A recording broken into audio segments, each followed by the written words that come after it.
managano kayo sa walang hanggang pagpapala ng mga langit. Maghari sa inyo ang kapayapaan ngayon at magpakailanman.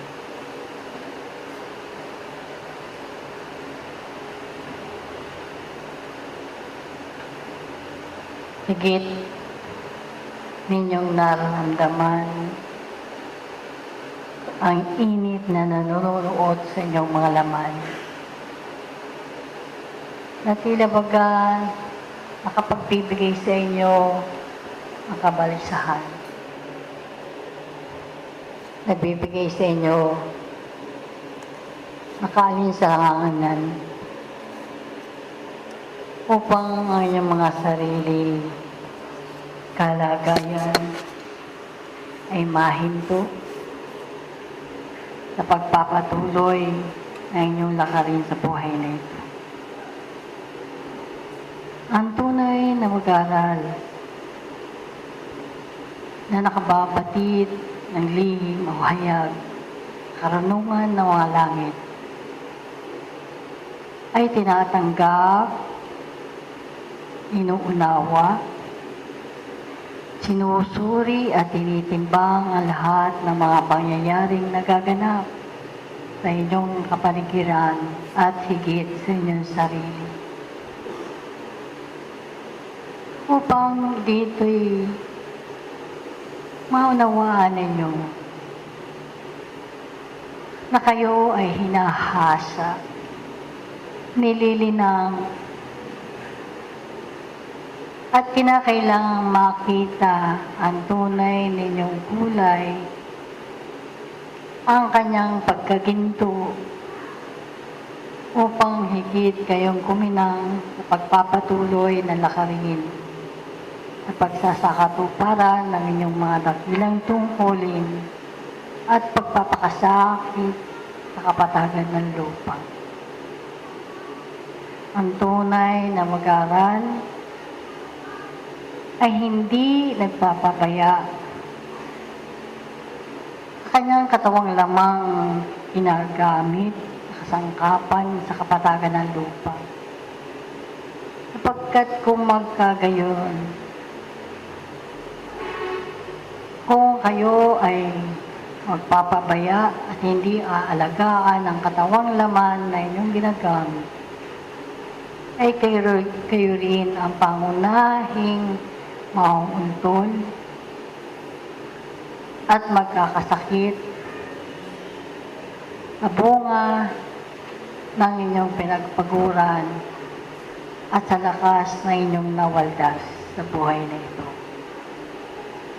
Kaya nga, ginigising ang inyong mga sarili sa mga tagpo ng buhay sa kasalukuyang panahon upang dito'y ariin ninyo ang sanglibutang ito'y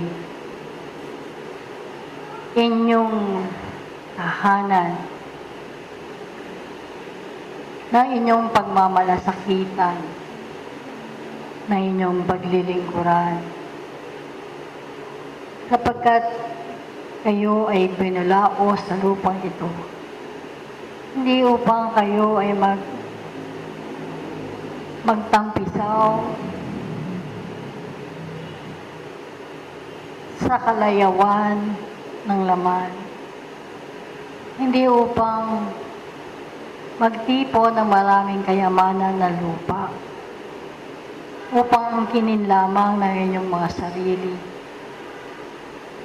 Hindi upang kayo ay narito upang gamitin ang malakas sa hindi magandang kaparaanan, kundi kayo ay narito upang gamitin ang buhay na hiram sa mayroon ng kabuluhan at kapakipakinabang, sapagkat kayo rin ang pangunahing maliligayahan at magkakamit ng mga bagay na nais ng inyong mga sariling katauhan. O kaya nga, anuman ang sinusubo ninyo sa inyong sarili, sa laman na inyong ginagamit, ay pakasusuriin ninyo, itimbangin ninyo. Maging ang mga pagkain na inyong nalalasap, ang mga labis na pagkain ay nakapagbibigay din ng pagkakaroon ng kasakitan sa inyong mga laman. Maging ang pagsubok ng mga pagkain sa inyong mga espiritu na kinakailangang magbunga ito na higit na katamisan at kapakinabangan, hindi na mga kaisipang nagdudulot lamang ng kaligaligan at hindi magandang kaisipan upang kayo ay lumangoy sa dagatang ito nang wala kayong kakapitan at wala kayong lakas upang inyong iangat ang inyong mga bisig upang makarating sa pampangin ng buhay. O kaya nga, mga iniibig, ang kasalukuyang panahoy malaking bahagi sa inyong buhay upang kayo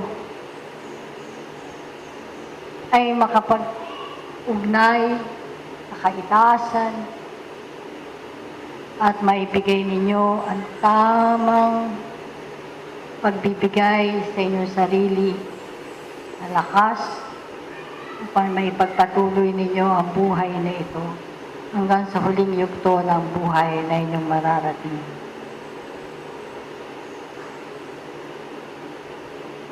Ang mga kaluluwang nagtatampisaw pa sa karagatan ng kaligayahan, sa paanino ng katotohanan, ay katotohanang hindi maaabot ang kanilang pangarapin sa buhay na ito sapagkat binibigo nila ang kanilang sariling spirit sapagkat dumoroon pa rin sila kadiliman at pangangapa ang mga bagay na kinakailangang makamit ng isang tunay na mag-aral ng panahon.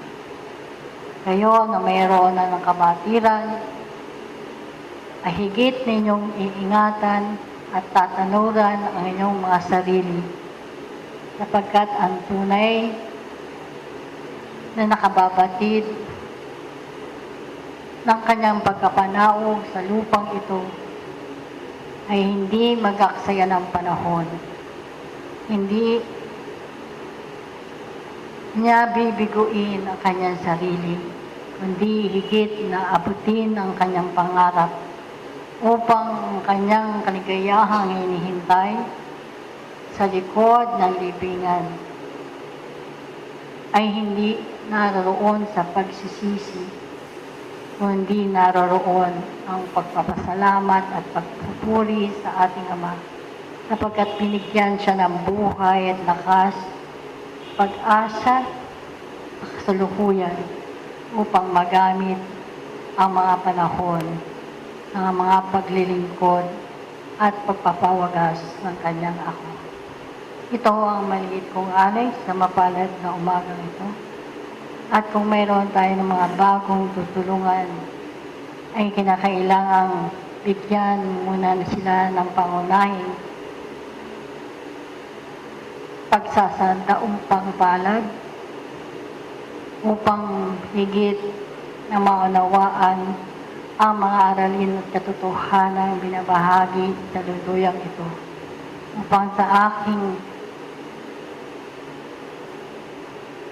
pagniniig kanila'y dumoroon na sila sa pagbukas ng kanilang kaisipan, kalooban, at matanggap ang anumang mga bagay na pangangailangan ng kanilang sarili upang sila'y makapagpatuloy sa buhay na ito.